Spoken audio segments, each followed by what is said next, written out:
Ovo je Marko, 8. razred.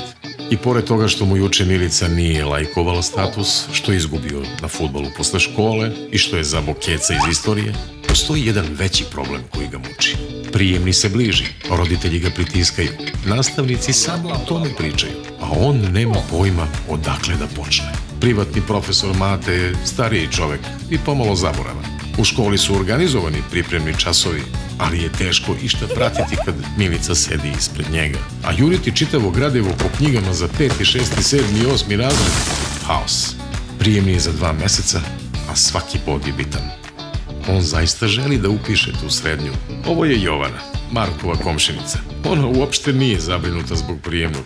Ona ne ide na privatne časove i ne ostaje posle nastave u školi, već se prijavila na sajt Učenje na daljinu. Prijemni sprema preko kompa, ponavlja sa ortakinjama na odmoru, a preko tableta vikendom rešava probne testove. Jovana ima srpski, matematiku i kombinovane testove sve na jednom mestu od nasmejanih profesora koji su tu da je pomognu.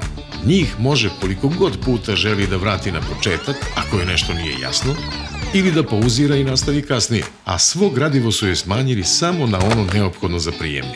Takođe, može da bira gde će i kada spremati prijemni, a sve što joj je potrebno je pristup internetu. Srećan po Marka, Jovana mu je otkrila kako je lako spremati se za prijemni i sada svaki dan zajedno uče. Zahvaljujući učenju na daljinu, Marko više nema problem sa prijemnim, a ni sa Milicom. Učenje na daljinu. Manje se muči, na daljinu uči.